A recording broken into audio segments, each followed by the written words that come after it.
Stecia ayagala kuddamu kulaba ng'olinya taxi. Kiki? Atubuuza kwatege. Owaayi. Nakutuma mmotoka oba nakutuma n'effaliso gya Rose Form. Buli lunaku manja abalongo. Oyinza osala abalongo tolina Rose Form. Bayinanga hidest. Akale fiti siripo. Orthopedic obakubira bukubiza essimu ng'omufazi gukutuukako. Osasula amaze ggula bakutuddamu nakuuka. Oba tolina enfazi gya Rose Form wano toli. Yense ngamba wandisoose ne weetegereza. Era singa nagula bedda nga guli okukola booti. Emmotoka gigabira nayiba wuli ow'olugambo ndaba yali obubi nze ndotere emifaliso. Wamanyabo jangu ojjeyo emifaliso gino nve kuona atafaayo ku kyenkoze. Teguja gira teguja nagwisawo. Kunyisewa kujita tosawa. Kakati tende. Vayo. For inquiries, visit our depots or contact us on +256 200 907 181 or email us at roykimsil@gmail.com or visit our website info@roykimsindustries.com. Rose Form, home of high quality mattresses. Al Magic Production. Batuusa Stecia the House Girl. Wachafualidde otokungulu olwo munda kiri kitya nino soka nenkula nentukanga wano naye Batuusa lwaki tutuula ku bulungi mwali agadde kukazo okwata bwe naawe kyanoonya omusajja okufumbirwa alitwala ne musajja amasanyu ate nga yetayira musajja amaziga nayona anaasoboka toyina kwaka simu eno nokimpa wano amasanyu wano waki wawuse ngambye tanyingiriza bikubatuusa obukambwe nze nvaako nze ayagala mirimu mbuno ngenda mubbira omusajja omulimu goba house girl empisa nja kulya omuntu omugere pulo traka number 2 equalizer ensasagge olwokubanga siyanzaala n'olwekyo genda ku simu yo searchinga Stecia the House Girl ku YouTube. Subscribe, ring the bell, osobola okumanya ofune notification bwe tuba tutaddeyo. Nyumirwa nga bw'oyiga.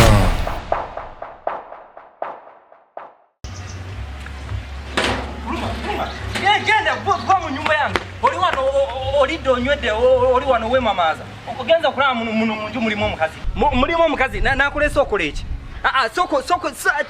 tukola soko werowoozeeko bw'oba weetunulira ddala obadde omanyi nakulesa okukola eki nakulesa ogenza okulaba muno munju ng'osobola kukola muki olowooza sisobola kwekola emirimu gya sisobola kweyereza ogenza okulaba nga ni mulema oli wano olidde emmere yange kyenkana olidde fuso namba olidde fuso namba osasudde emmere gy'olidde ogisasulidde olina omulimu gwakoze wano ndyoke ndeete emmere tanka namba oli wano weemamaaza mbuzi mbadde nkuyambye nkuleesa ofune obufu oli wano olidde fuso namba olina sente zonsasudde ezikuza emmere yonna gyendese wano n'olya n'otandikira ku kilo namba noda ku kilo namba tambula ogende tobakola byongamba tongira tobako byongamba ogenza okulaba ddala nze nkulonde nkujjeeri gye nkujje nkuleete nkutwale nakugambye nti ani nze nerate nakugambye omulimu obadde olowooza genda kukola ti bw'oba otunudde eno waliyo factory ogenda kukola yewe sisobola kwekola emirimu egyange okweyereza just otugoye tubiri ntwanike wali nze mbeerewo nkuleesa ofumbirwe oli wano oli mu kwemamaaza tambula okole ki ogende genda nze nkwenye sikundya gy'olyamu omuntu n'ogenda okulya olunaku lumu n'olya emitwalo 2 nga kiki kyamanyi nkyokoze tambula ogende kukwatako ate weekyanga gw'oli mwana ogenza okuyingira mu nju eyange gye neezimbira nenteekako sente zange nensereka n'okusereka kuliko netayiro gwotuule olye onaaba amazzi gange olye emmere yange oyambala onyirire omarembo ngende okukwatako weekyange tambula ogende nze kamanye nti nkoze loosi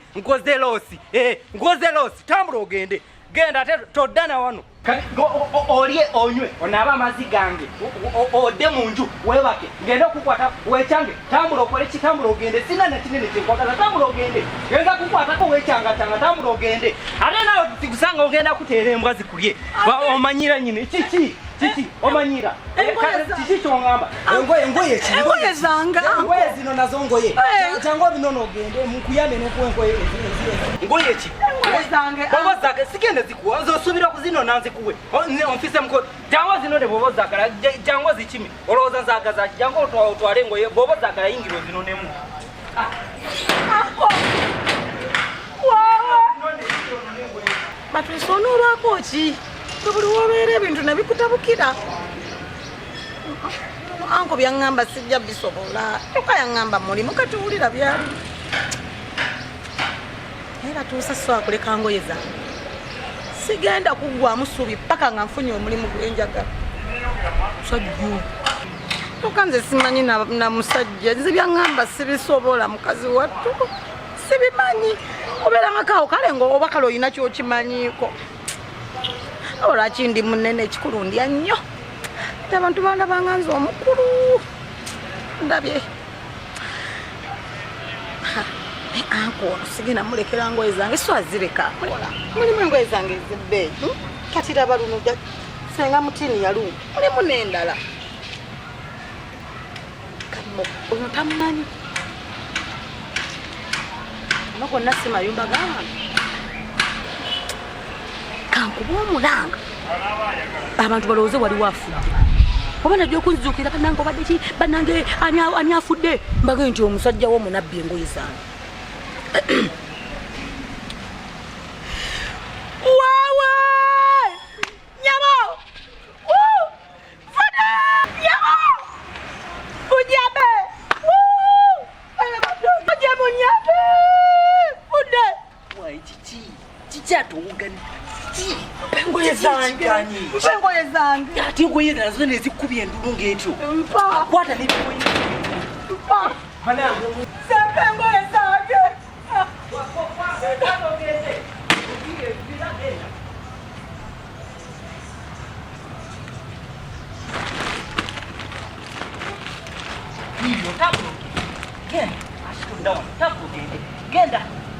Genda biwese. Unalide genda, tangu gende. Tangu genda, tuntunulira na tambula genda. Nkuonye. Omuntu najja, banani.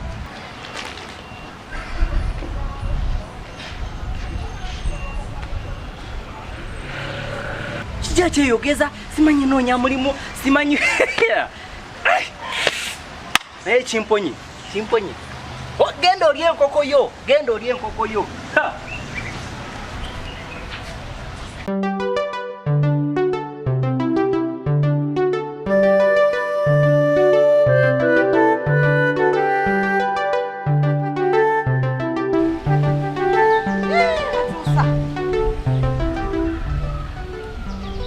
Walituukira ku kituufu. Era kale. Kati noliragawa. Genza biyitako nno nga lirimu emikisa. Empeteke. Ate tulabe. Naye omuntu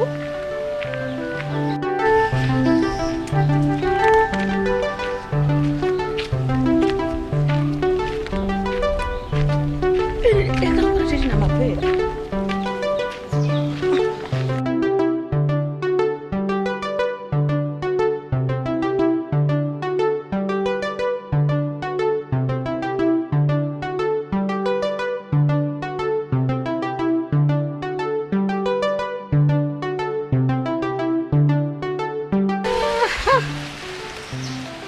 Era tebijja gaana okubeera omugole nako kagaani.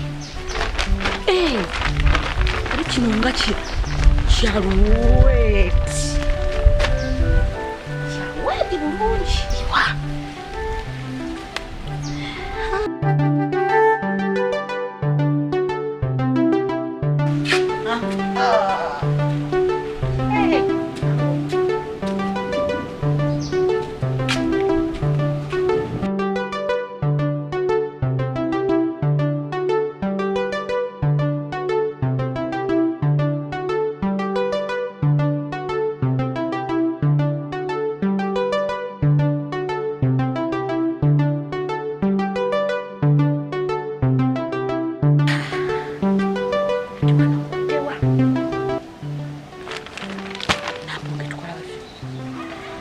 kanemu kana bbiri kafumba mwaji katta konkome malanga jja kana kwalo fumbotya jo kambale kumiriweze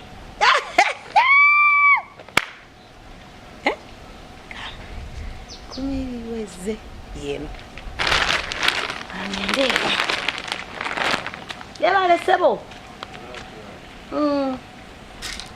oyineno gyomanyi gye baagala omukozi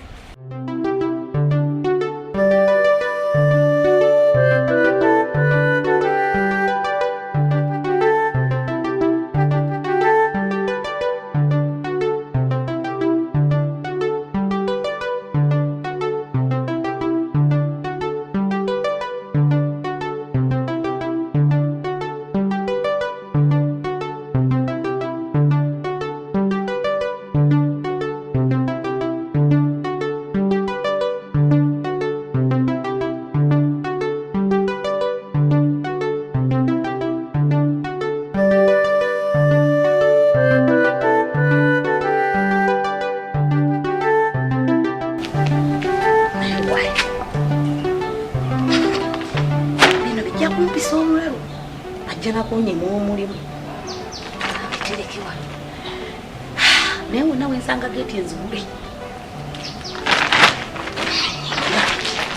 kama katonda nkwatirako nina okusanyusa jjajja maliki wange ambi namuddukako ne mutiini nina okugula tv ye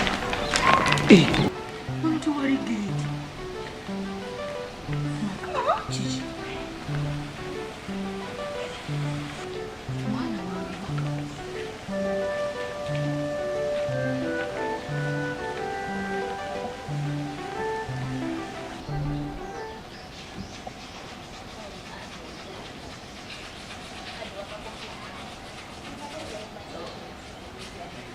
Kwajja saatuuka kiki mama anti bagamba mu nyumba temuli kubo otegedde temuli kubo kati embaligo oziwuba ozitwala wa osibya otya nno nnyabo nsibya bulungi osibya otya bulungi nnyabo amanya gange nze batuuse ebbuga beerabira embooge kati olwo bwe bituuka byebiki linnya lyange mama kati nze mbadde mbuuza tuukira ku nsonga yita mu bwangu kiki nina gye ndaga nsanze ngenda kutambula ndikubudde kiki